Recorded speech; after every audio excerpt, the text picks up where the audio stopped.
કેમ છો? તમે મજામાં ને મજામાં જ હશો? હવે આ નાના વિદ્યાર્થીઓને વેકેશન પડ્યું હતું 15-18 દિવસનું, તો હવે વેકેશન ખુલવા માટે જઈ રહ્યું છે.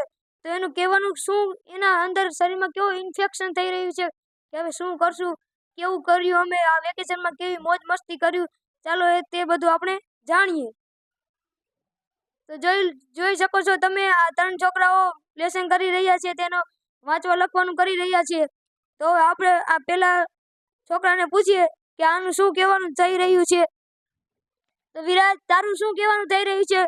આ તું 15-18 દિવસના વેકેશનમાં તું આ શું કર્યું તે તું મને જણાવ.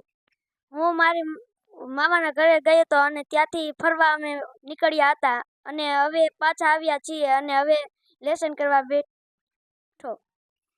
તું આ 15-18 દિવસથી વેકેશન પડ્યું છે, તો હવે વેકેશન ખુલવાના 3-4 દિનની જ વાર છે. તો આ 3-4 દિનમાં હવે તું શું કરીશ, તું તે મને જણાવ.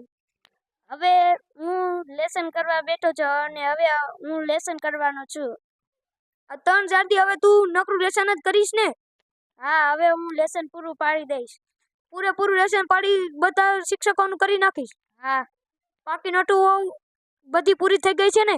બાકી નોટું હા પૂરી થઈ ગઈ છે. તો જુઓ, આ વિદ્યાર્થીઓ 3-4 દિવસમાં બધું લેસન પૂરી કરી નાખવાનું છે તેવું કહી રહી છે. ચાલો આપણે બીજા વિદ્યાર્થીને પૂછીએ કે તેનું શું કહેવાનું થઈ રહ્યું છે. માનવ, તારું શું કહેવાનું થઈ રહ્યું છે? હું મારા મામાના ઘરે ગયો હતો, તેથી મારે લેસન નથી તો હું લેસન કરવા બેઠો છું. લેસન મારે અધૂરું છે. તારે લેસન અધૂરું છે એમ કેસ ને તું? તો તારે કેટલું લેસન અધૂરું છે? હું 2-3 દી પછી હું મારા મામાને ગયો. 2-3 દીમાં મેં જીરીક લેસન કર્યું એટલે તેથી મારે જીરીક લેસન બાકી છે. અચ્છા, હવે એને થોડુંક જ લેસન બાકી છે. તો જુઓ, આ છોકરા નાના હવે 3 દિવસમાં વેકેશન ખુલવાનું છે, એનો કેવો અંદરથી ઇન્ફેક્શન થઈ રહ્યું છે.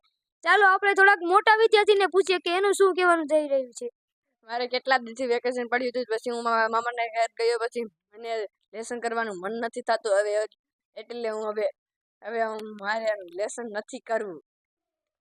તારે લેસન નથી કરવું એવું તને મનમાં આમ ઇન્ફેક્શન થઈ રહ્યું છે ને, પણ તોય તારે કરવું તો પડશે જ ને? હા, કરવું પડશે. નહીતર તો એના શિક્ષક એને મારીને ધોકાવી નાખશે. હવે તો એને 3-4 દિવસમાં લેસન કરવું જોશે. કેવું તુષાર તારું કહેવાનું થઈ રહ્યું છે? હા, એવું જ કહેવાનું થઈ રહ્યું છે, એટલે હવે હું લેસન કરવા મળીશ. તું કેટલા ધોરણમાં ભણી રહ્યો છો? હું ધોરણ 8માં ભણી રહ્યો છું, એટલે હવે મારે લેસન કરવાનું મૂડ જ નથી થતું. હવે મારે બીજા નિશાળમાં જવાનું છે. અચ્છા, હવે એને અડધું વર્ષ બાકી રહ્યું છે. હવે એને 9મા ધોરણમાંથી બીજી સ્કૂલમાં ભણવામાં જવાનું છે. અહીં અમારી સરકારી સ્કૂલમાં 1 થી 8 ધોરણ છે. તો મિત્રો, આ અમારો મીનો કેવો લાગ્યો તે અમને કોમેન્ટમાં જરૂર કરી બતાવજો અને સબસ્ક્રાઇબ કરજો.